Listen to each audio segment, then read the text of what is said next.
And she told me that he turned to her and said, I really wanted to hire her, but you know how it is. Women, you guys cry. You cry. You're like, you're lucky I cried that day because my other option was to beat you with my crotch. When you stole 90% of my bonus. When you stole 90%.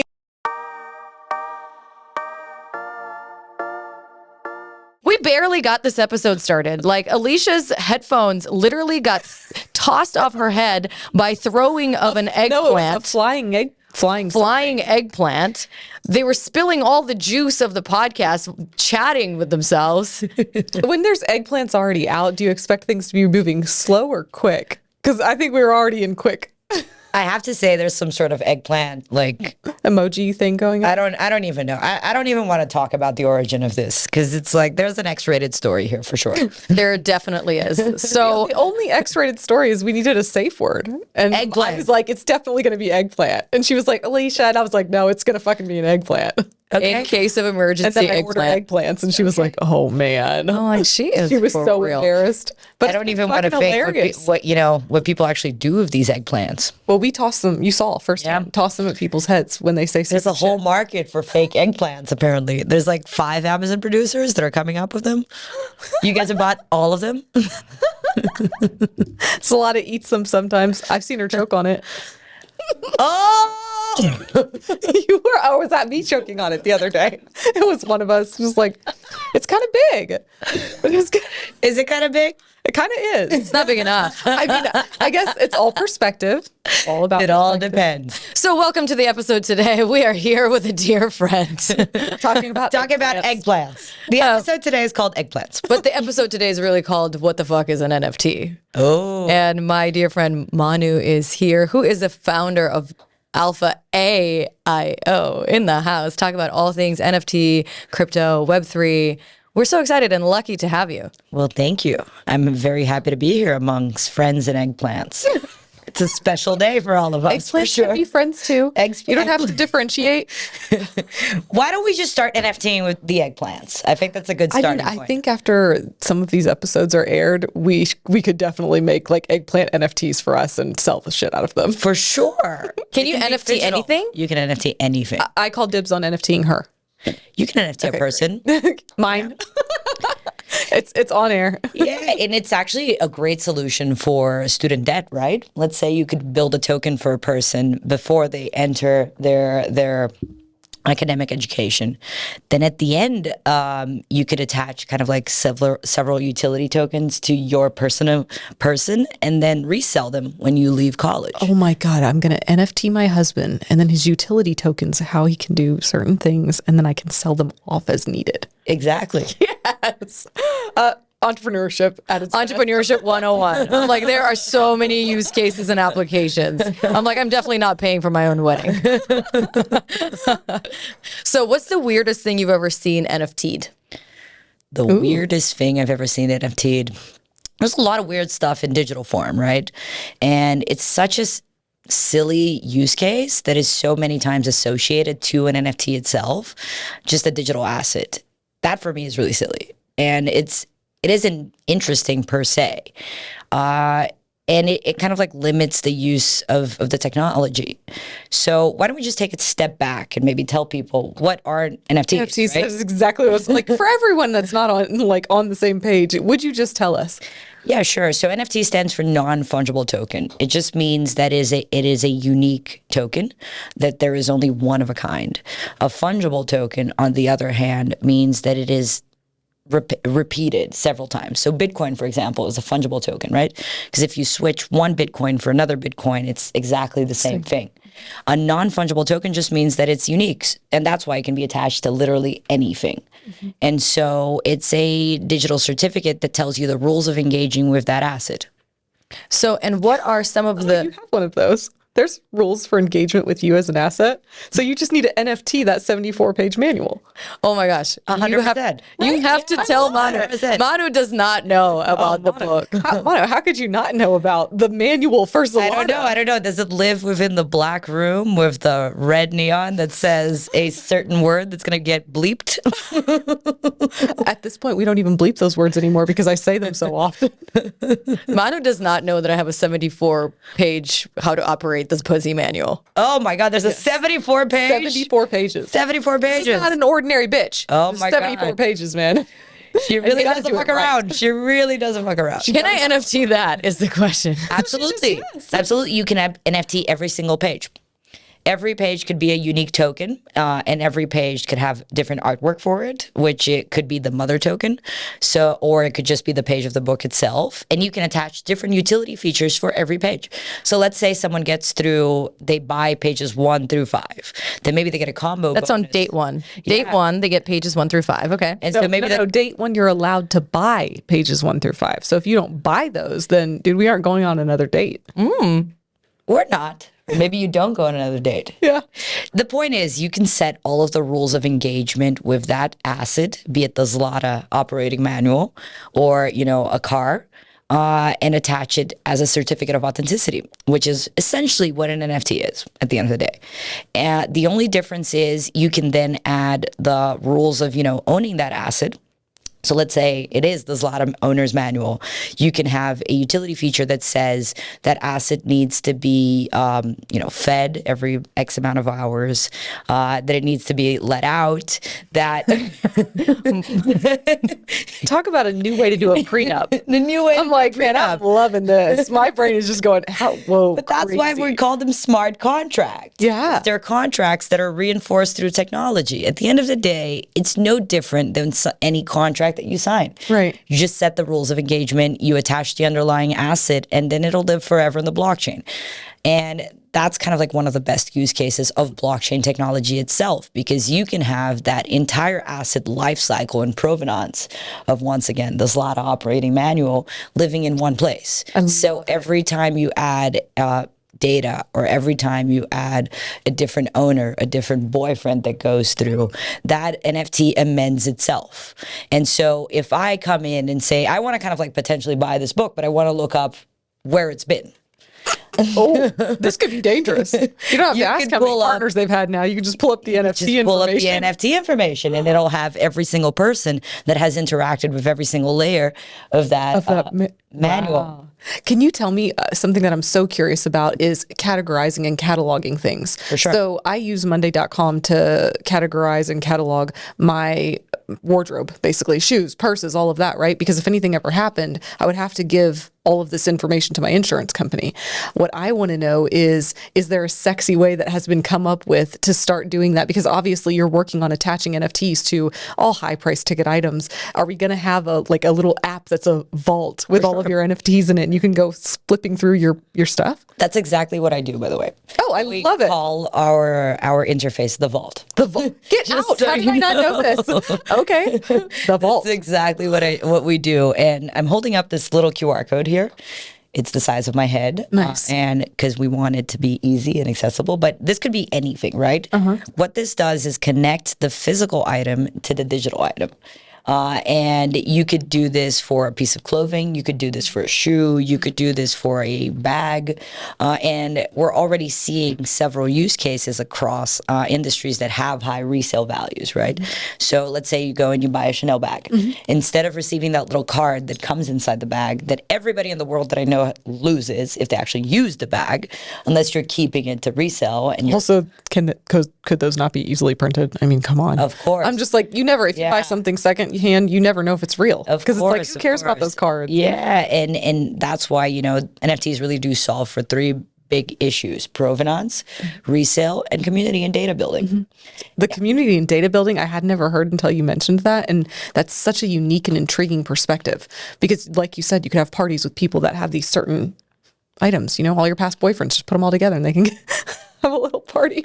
Oh my God.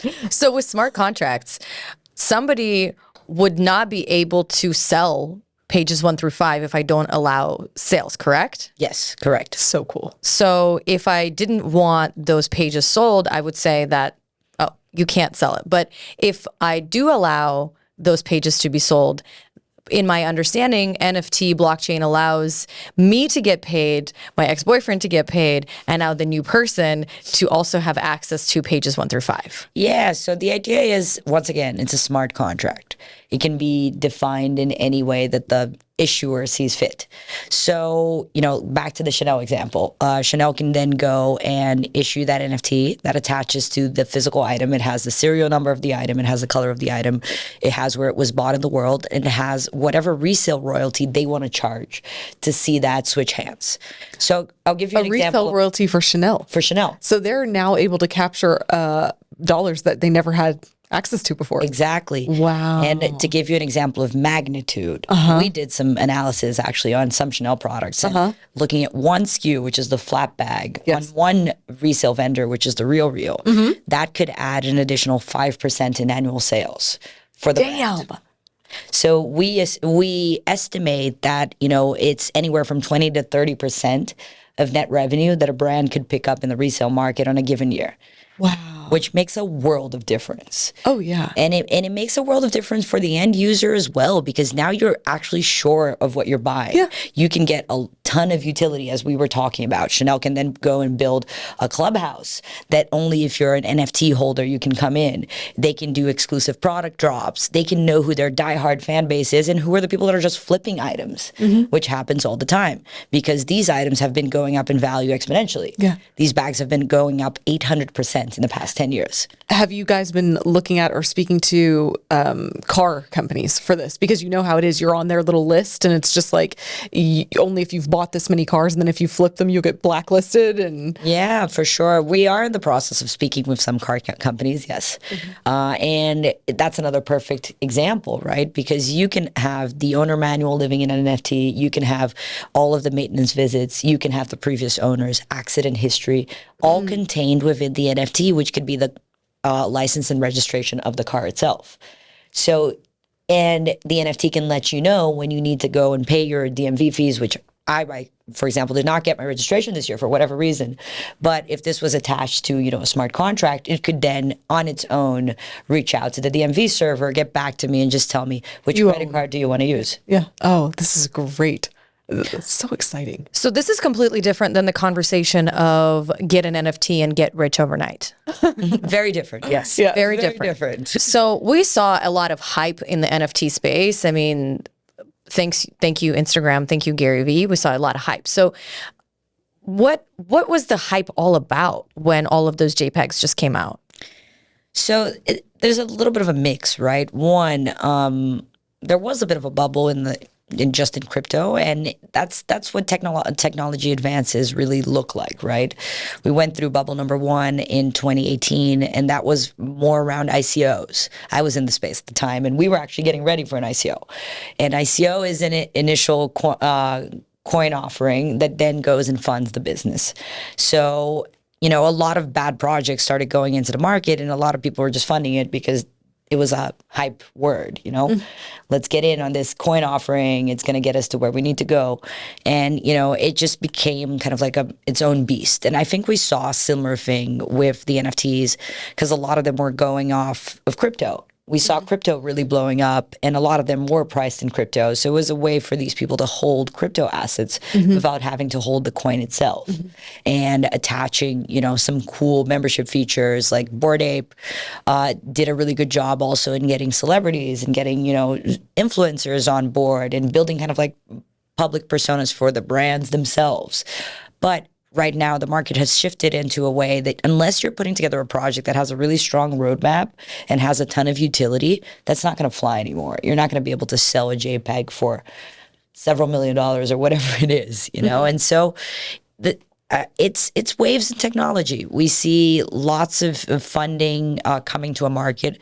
I think Bill Gates talked about bubbles really well at the beginning of the .com boom in the 90s and 2000s. Bubbles are great.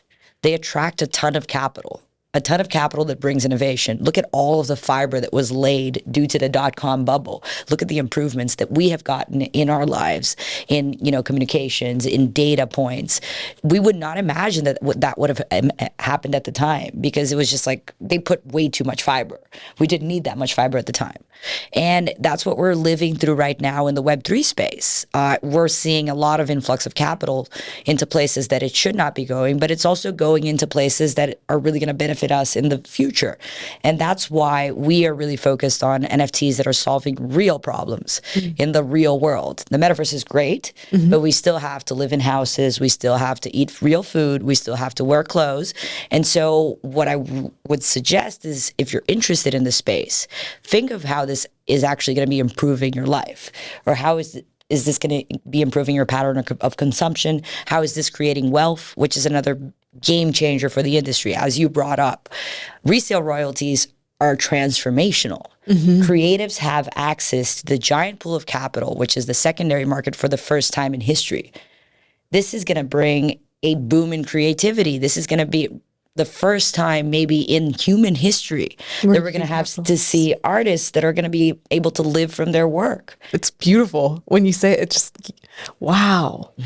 I'm sorry. I need a second to process that. I'm not an artist per se, but to just think that the Mona Lisa, how many times has that been bought and so much money paid for it? And just the artist, of course, could see that throughout their lifetime now. For sure. What an amazing time to live. What an amazing time to live. It is a neo-Renaissance, right? Oh, I love it. Wow.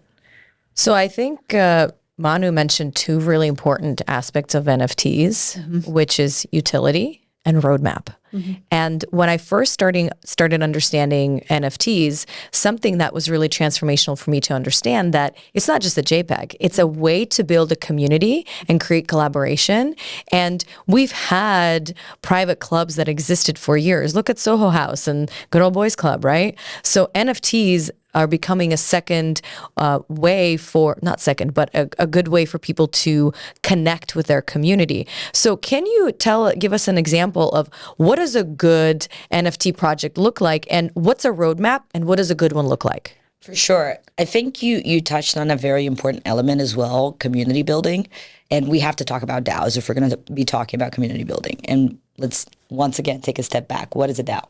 A decentralized autonomous organization, which basically challenges every model of human engagement that we have seen, saying that we can actually run a country, organization, a company, a group, whatever it is, without a leader, in a fully decentralized form that is based on meritocracy.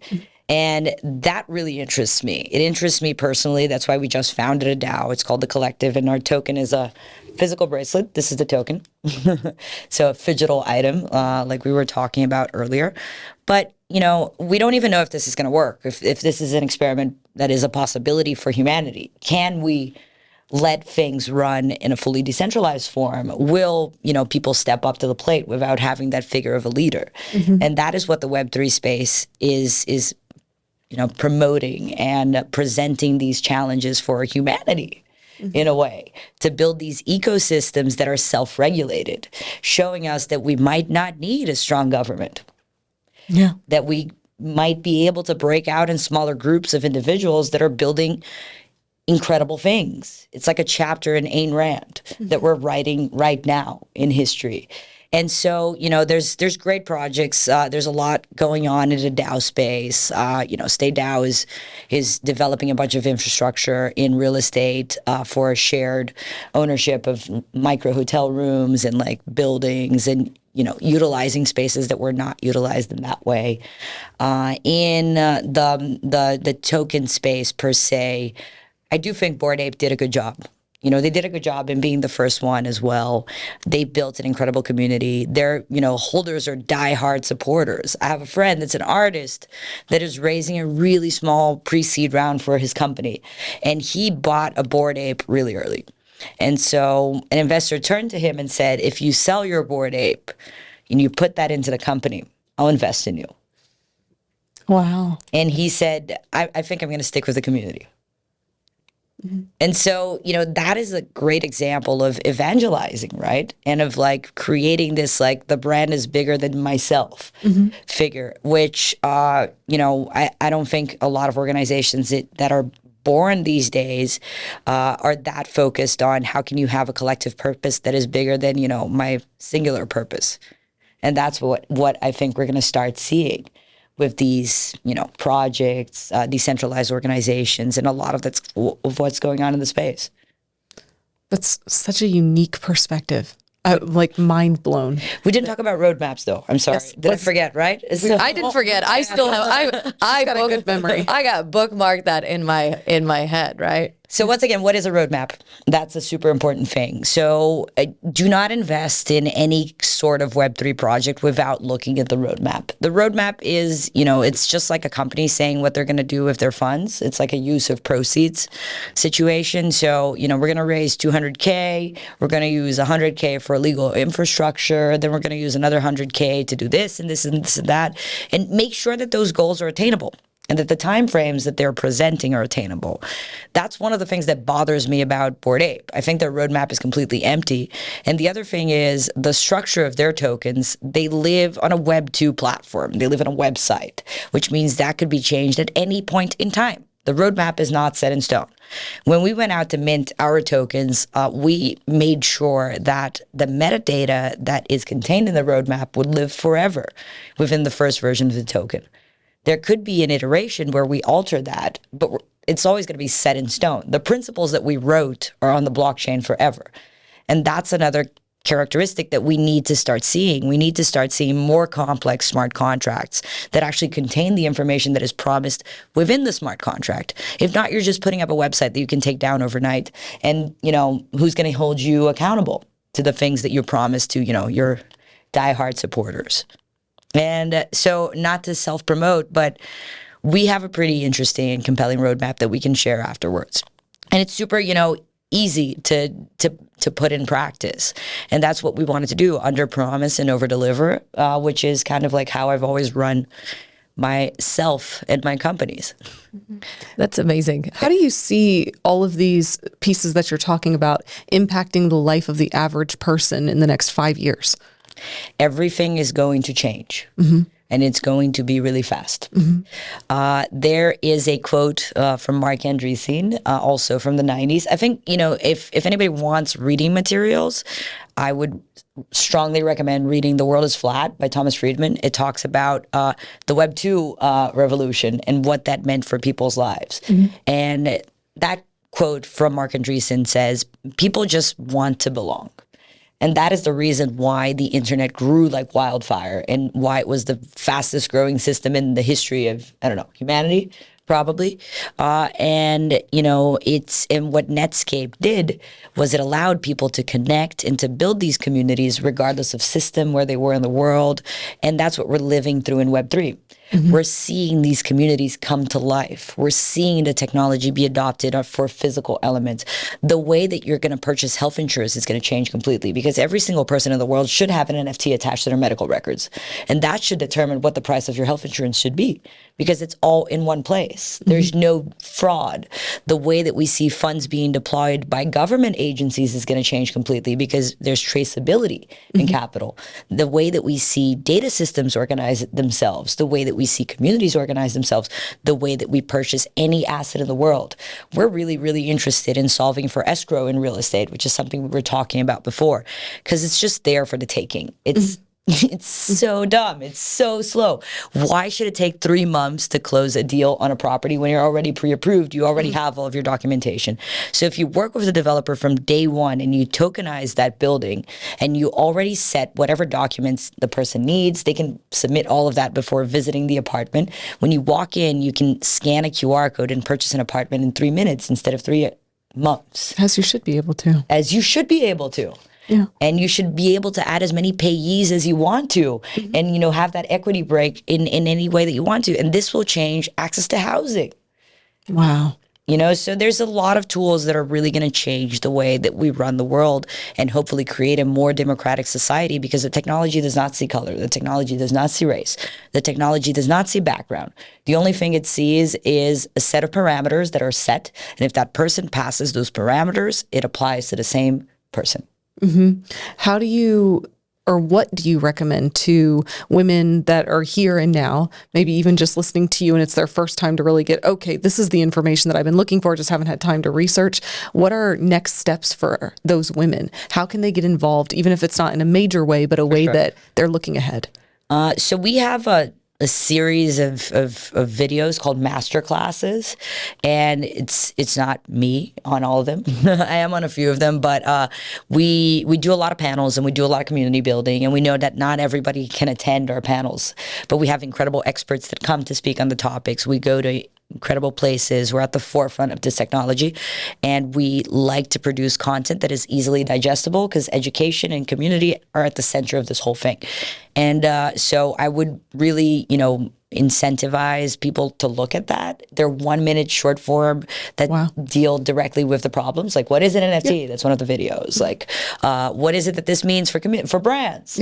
How can you start engaging? And, just go read, find materials, resources. What's the best way to access these master classes? So on our Instagram, it's alphaaio. We have a strong calendar of programming. There's a lot that's going on in the space, a lot of conferences. In any city that you are, I would just incentivize you to Google it. Like NFT NYC is next week. That's going to be 50,000 people. Wow. It's a really big movement. People are interested, but they don't even know how to start.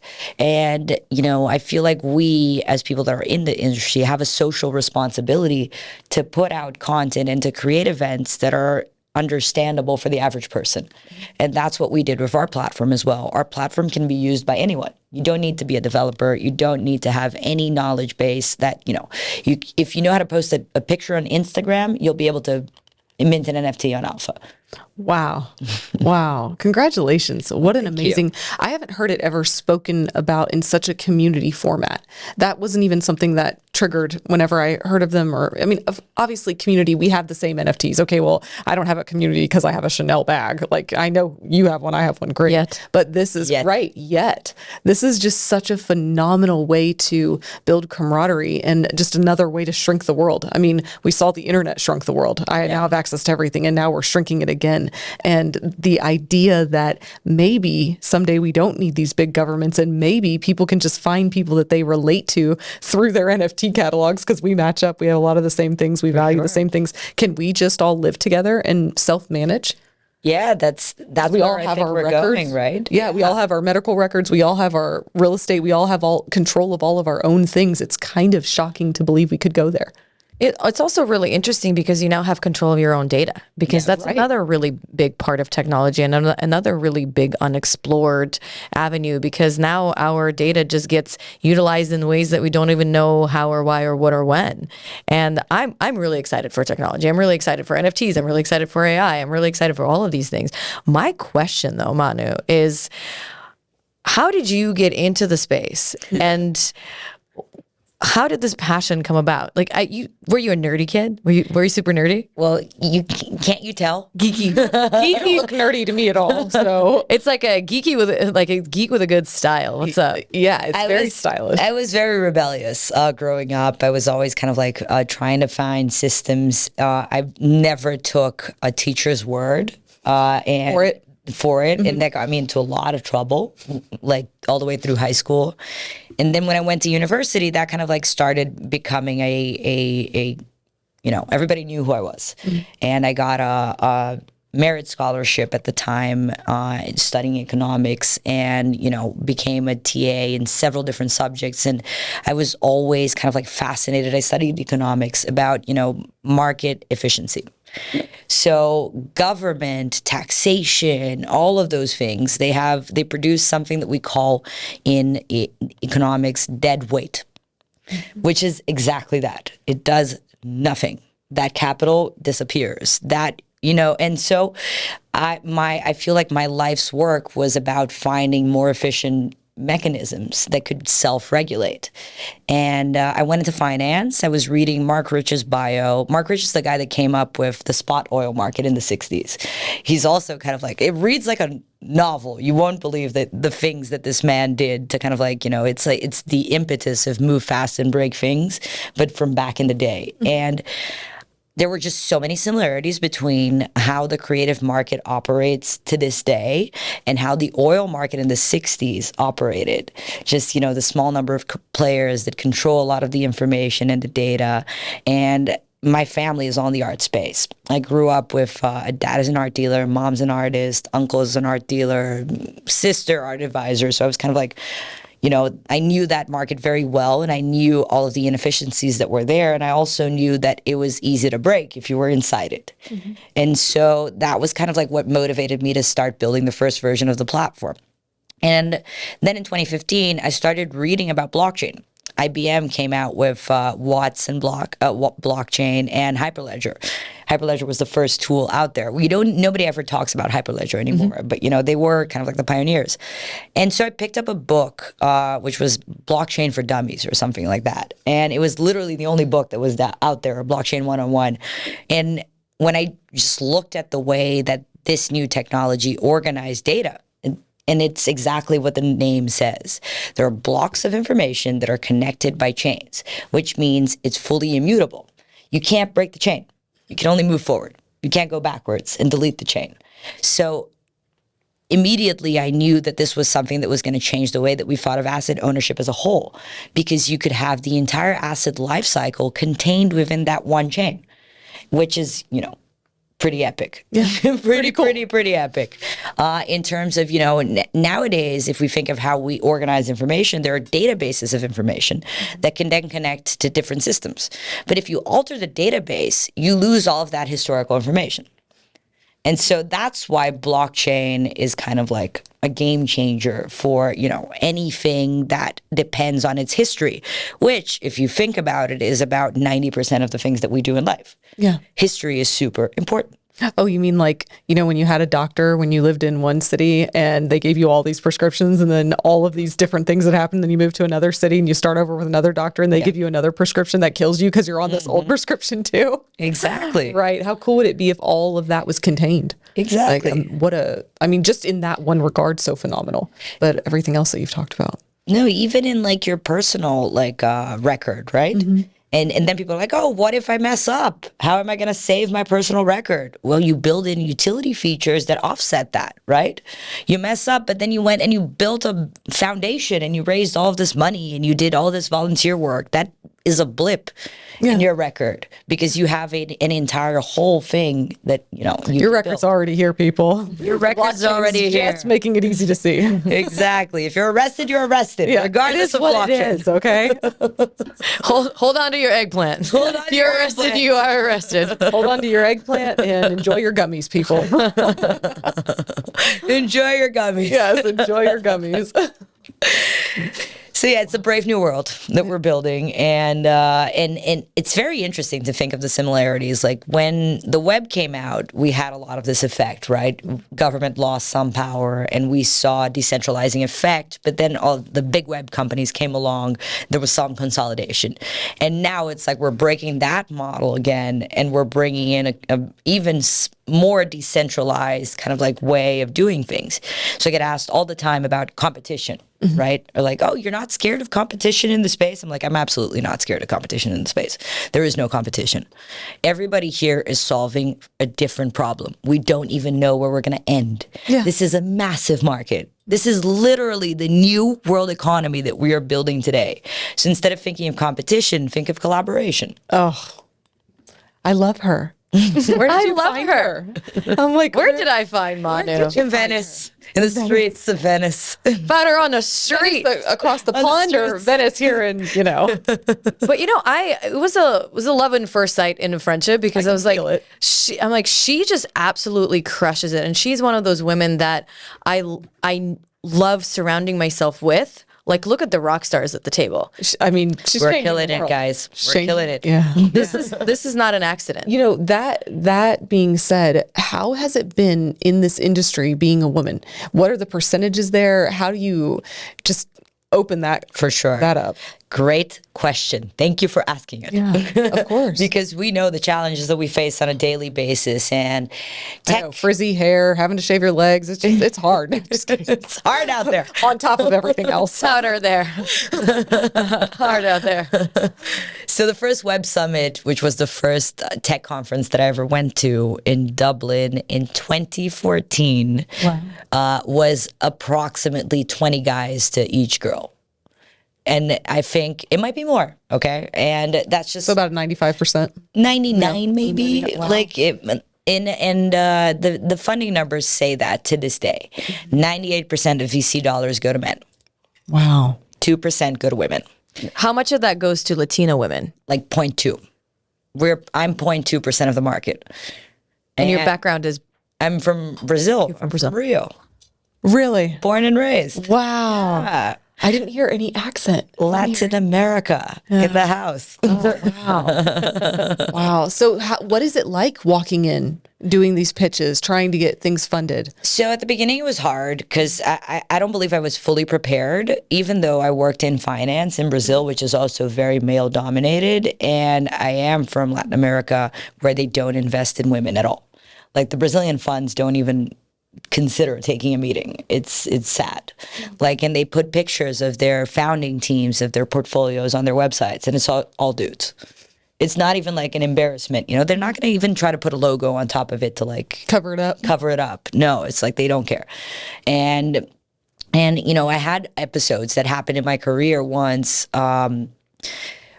This is a crazy story. I broke my foot, and I worked in finance at the time, and I had been promised a signing bonus when I changed jobs to this other fund.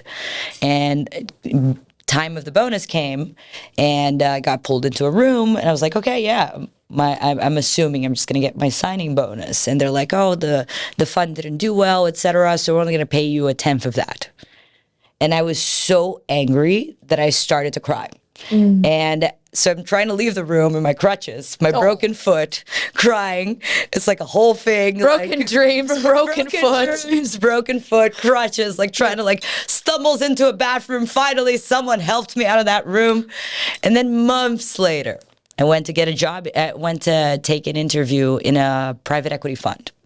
And so I was the most capable candidate for that job. I was, you know, I killed it on the presentation, et cetera. And after like 4 rounds of interviews, I never got the job, and I never understood why. Then a year later, my co-founder at the time, we had just started Alpha. We went out to dinner, and this whole group of people came, including one of the guys that interviewed me for the job that I never got. And so I got up from the table to go outside, and she only told me about this like a year after, because she knew I was going to like freak out about it. And she's like, because the financial markets in Brazil are a tight little world. It's like here, it's a boys club. Yeah. And she told me that he turned to her and said, I really wanted to hire her, but you know how it is, women, you guys cry. You cry.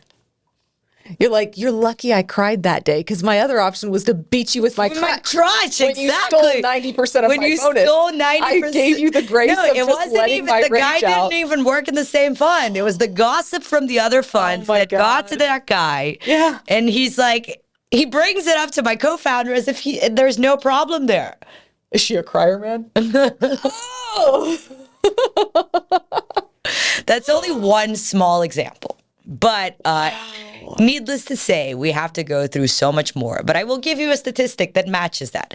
2% of funding dollars go to women, right? You know how many, but we do cry. produce 16% of unicorns. Intriguing. 16%. Let's dive into that. We're 8x better. So if you have money to invest, what she's telling you is the best shot is to invest into women. Exactly. We're undercapitalized. We have to be scrappy. Like the effect of $100,000 for a woman is probably the same as like 10 million for a guy. Is that backed up, or is that That's just my off the bat. But I feel like it's, she has a degree in economics and she spoke at Stanford last month. I think we should just give her that one. yeah, that was actually an amazing program. I The always reason I asked you that is because I'm going to have to fight it when I go home with my husband, who is a background in economics. He's like, no, it's not that bad. I'm going to be like, no, I can send you supporting articles. Do not worry. I have all the data. I love it. And that's, I think, part of our social responsibility, right? To hire more women, to talk about it, to write about it. I've been working on a book about female empowerment for like a while. Do you feel like that is our social responsibility, or is our social responsibility to hire the best person for the job? I don't care if it's a man or a woman. Yeah, for sure. But, just make sure you interview the same ratio. Yes. Well, interview everyone that's capable of it, Yeah. right? All of it shouldn't. I really wish that we didn't. I don't know, have, but sometimes you do have to make a conscious effort and just I think there has flip to the be scale. I think there has to be a conscious effort. But wouldn't it be really nice if it didn't have a man or woman's name on it? It was just a resume, and it's like, hey, does this resume apply? Great. And maybe we could get to a point where it was that way. For sure. But, the invisible biases are such that let's just go away from women for a second. They did a study as well on Black names. So they put like really LaShonda and Darrell, like names that were classically like Black onto resumes, and then they put Peter, Colin, like really white name, same data. The white names, I think, got like 5 times more interviews. Wow. And invisible biases, guys. No, They're that's not everywhere. shocking. Well, in AI, they talk about, is AI racist? And it's like, no, people who put in the values, that's where the biases really come in. So it's an interesting topic. So you are fundraising right now. Yes, I'm always fundraising. What kind of biases are you experiencing? That's like another great question. Like I have, and I'll stay away from me to respond to this question, but I know of a female founder. She is doing, I think, about 100 million in revenue. Incredible company. And I found out she's raising a $20 million Series A. I was like, that seems a little small if you're doing 100 million in revenue. And and the answer that I got from the advisor is certainly it's because she's a female founder. We do have to prove a lot more in order to get funding. And it was the same with us. We didn't get a cent in funding until we could prove revenue traction that was equivalent to maybe companies that were raising way, way, way bigger rounds. And it's what we experience to this day. And so, it is a little upsetting, but it also means that we end up building better businesses. We end up building businesses that are more resilient. We end up shutting down a lot less companies because, at the end of the day, we have always had to be profitable somehow to be able to run our businesses. Alicia, how do you choose companies that you invest in? I don't ever look at that because I am a woman. Yeah. So it's like, to me, it's the same as choosing who I'm going to hire. I'm going to hire the best person for the job. I'm going to invest in the company that's doing the best with my money, or invest in the company that I have a passion towards. But it's such a crazy thing. I mean, we all know this happens, but it's crazy to see it sitting here in front of you and hear you say, like, I had to prove all of these things, or my girlfriend had to prove so much more than ever anyone else did. And I'm curious to see, like, where does that start? Why does it happen? How does that play out? And how do we fix it? Yeah, it starts from education for sure. I think at school, I remember I was told by my mom that I would have to obey my teachers and obey men specifically. And, even I'm from Latin America, so it's a lot worse. And that I couldn't, if we went out to eat in a restaurant, that I couldn't order straight from the waiter. I would have to tell my dad, and my dad would have to order for me. And like to this day, this is something that is expected of women, to bow down and to take it in a way. And so, I think we have to start educating our little girls that they are bosses, that they don't need to take anything, that they need to own it, and they need to kind of like speak their mind. Because the only way that you can break a cycle is if you start from scratch. Yeah. So what you're saying is we kind of need to live through what we have, but the best that we can do is train the younger generation. Yeah, and also make conscious decisions nowadays. We're invested by a bunch of funds that invest in minorities and women. And I think it's a great mandate. They're doing great for themselves. The multiplier of investing in underserved communities and, people that have to be more scrappy is just way higher. Wow. What do you think of all of this? Like, what is your biggest takeaway here?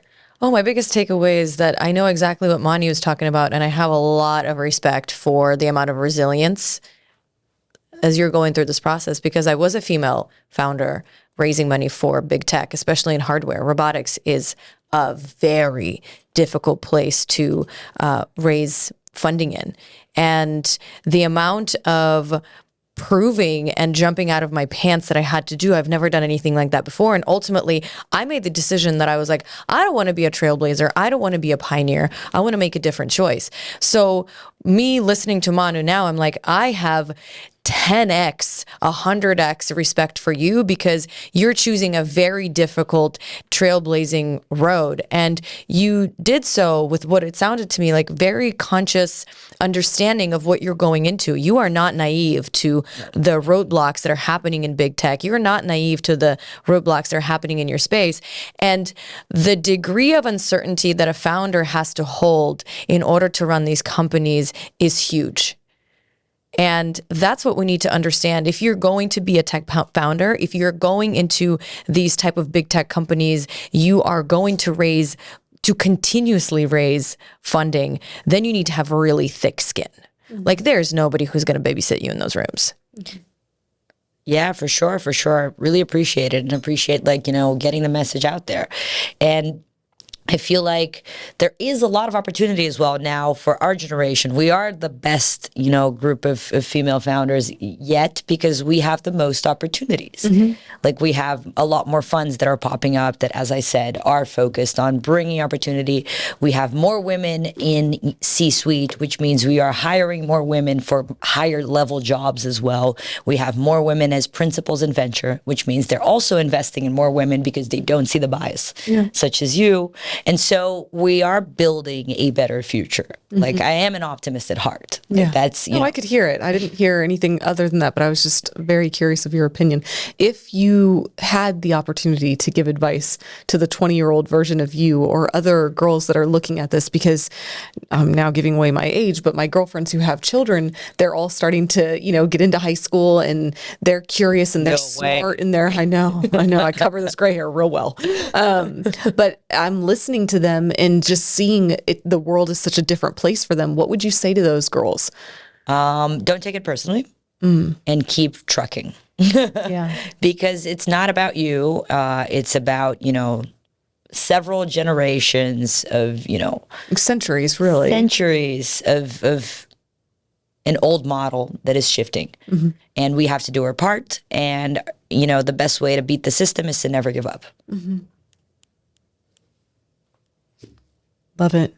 What are we doing? What are we doing? We're Cheers and eggplant life. Cheers to ruling eggplants. Ruling eggplants. Women will Taking down the eggplants.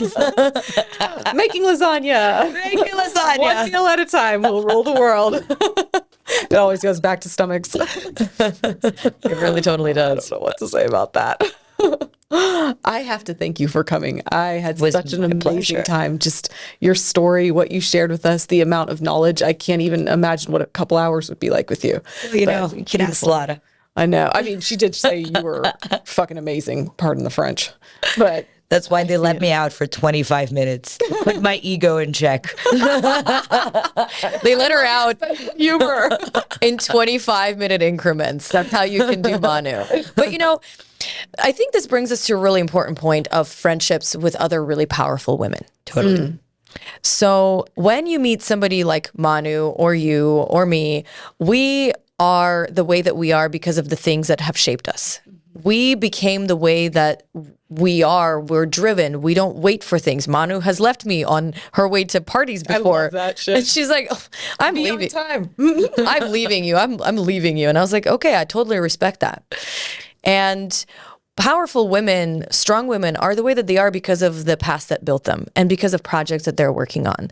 So if you want to be friends with badasses, you need to have a certain skill set and understanding of how to build those friendships. So Manu, how do you build amazing friendships with other powerful women? I'm way too open. It's something that I'm working on because I love everyone. Yeah. And then I find out that they're all crazy. I'm kidding. We are not talking about your romantic relationships right now. Not talking about guys. We're talking about other amazing. No. But I'm talking about like other. I'm fascinated with people. I'm like an observant of people, and I think people are pretty epic. And it's what you said, Zlata. Like the most powerful women that I know have had to get through some serious trauma to get to where they are, and it's our scars that really are the toughest parts of us. And so trauma aside, that means that they could have interesting reactions as well That you might not expect. That you might not expect. Personalities clash, and then you have to kind of like learn how to navigate that because now you've introduced that person to everyone that you know. Yeah. And so, life is all about kind of like moving quickly through our friendships and through our role models, because our role models are also human. They will also have flaws, and that doesn't mean that they're not amazing in their businesses, that they're not amazing as individuals, but they might not be the right fit for your day-to-day life. And that's something that was hard for me to learn, and that's something that's happened recently, even with a co-founder that was not working out for the business. She wasn't pulling her own weight, had to make a really tough decision, and at the end of the day, fire her. And it's not personal. It's not because I don't like her as a person. I respect the hell out of her. It's just because she was not fitting into that role. And so She wasn't the best person for the job anymore. she wasn't the best person for the job anymore. And, that's how I think of, my relationship with powerful women. They each have their own space. Some of them are going to be role models that you're going to reach out for help. Some of them are going to be best friends that you're going to hang out with every day. And some of them are not going to have a place in your day-to-day life. And that's okay. That doesn't mean that they're not kick-ass, amazing women, because the old me would put everyone on a pedestal and be like, oh, she's so amazing. She's such an amazing business leader. And then I would be really disappointed when I would find out that the interpersonal side wouldn't work out. And so let's separate the person that, is the role model from the person that is the friend. I think that's a great lesson that I've experienced. That's an amazing point of view on female friendships of like, take people off the pedestal because we are all human in the end of the day. One of the things that is important thing for me that's happened over time with powerful female friendships is radical acceptance of exactly who you are. So I don't expect you to be a different person. I don't expect to lay a bunch of boundaries that are a bunch of boxes for you to fit into. I accept you exactly the way that you are. And when it gets to be a little too much for me, I will take a breather and then I will move on, which was actually really challenging for me before. I tend to either want to be coachy to people where I'm constantly helping them out, or I'm constantly trying to make their lives better, or I'm constantly doing stuff for them. And I'm like, you know what? I accept you exactly the way that you are. And we're going to see either we're going to have creative projects together, we're going to have an amazing friendships together. And I'm not going to try to change you. I'm not going to try to fix you. I'm not going to try to do anything because it's actually selfish on my part, right? Like if you're constantly fixing other people, something's wrong with you. Like, who are you really trying to fix? So once I got over that trauma, friendships became so much easier for me because it became about loving people exactly as they are. Yeah. I think if I'm hearing you correctly, summing it up, it's drop the expectations. Yep. Just love. That's in the 4 agreements. Yes. There's a chapter that says, if you're with someone because you're thinking of the version that you want that person to become, you shouldn't be with that person. Agreed. You should be with the person that already is. That's true love. Yeah.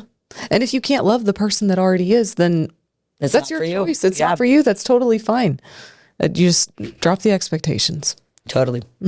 No more expectations. No more expectations. Not none at all, but like Yeah, never. there are Not a some single expectation. definitely expectations for myself. Yeah, I'm walking out of here and not a single expectation gets left. Wow. Wouldn't that be great? That would be amazing. So I have another question about female friendships while we're here. What are some of your top tips for building your girl gang? Oof. I don't know. Just like play it by ear, see what fits where. As I said, I'm very inclusive. It tends to be a problem because I end up like mixing everyone every time because if I'm with 5 people and someone else calls me and I'm like, oh, just come hang out. Yeah. And that's kind of like my approach to life. And a lot of the times it does, like, it works out and it's great and people like love each other and they become friends and it's like all great and we end up like all hanging out. But then every now and then there's that one person that decides that they're jealous or that they're And at that point, what do you do? I'm navigating that right now with someone that was a very close friend, and I tried to reach out to her about something that I thought she was having issues with because, she was not in a good place personally. She did not take that well, and she decided to try and pick a fight with me above everything, and I'm not engaging. And, at one point you just have to let your other friends know and say, I don't want to engage in this. I don't want to be a part of it. I don't want to have a conversation. So, have respect to me. I am the person that, if you respect our friendship and, don't force this situation on me. Yeah. I think that if you're seeing those types of things come out, I very much am like you as well. I just like to include. There shouldn't be any reason that people can't mix. And if there is a problem, then it's that person's problem to go deal with themselves. I don't think that we're here to teach each other lessons. I'm here to learn my own lessons. And once I have that mastered, in the next life, maybe I'll let you know. It's a courageous and brave act to include everyone. Because there are so many female groups that are really cliquey and you get invited to certain things, these things you don't get invited to, and then you're like kind of wondering how you're going to get your way into this thing. I feel like cliques have been canceled. You don't feel like that? Cliques are canceled. And if they haven't been in your world, I just canceled them for you. I don't know. Nobody cares about your old fucking clique. Like, we're a girl gang, all of us. I agree. And Agreed. For the reason as the statistics that we just heard, it's hard enough. Yes, it is hard enough. If you have a vagina, we are all on the same team. Help each other out, ladies. Take care of each other. Take care of each other. And on that note, take care of each other. We are so curious to hear what you thought about the interview. Please let us know in comments what you thought. Leave any questions you have. And, if we are blessed enough to have her join us again, we can bring them out. Pull them out of a hat or something. I'll come back. Oh my God, we love you. Are you sure after that 25 minutes? I think we owe you an ice cream. Still lock me out again. That's all I ask for. Don't lock her out again. Somebody don't do that. We will definitely do a better job of that. Live and learn. Thank you for your grace. Thank you, ladies. This has been really fun. It was really fun. Yeah. Such a pleasure to get to know you. Of course. Come by the house anytime. Oh, see, she is so I love you. I won't make any drama, but I can't promise on the tears. Sometimes I cry too. I cry all the time. It's true. Women cry. Yep. Yeah, we do. It's those women. It's those women, right? They cry. And on that note, thank you so much for listening. Until next time. Oh, we love you. Mwah.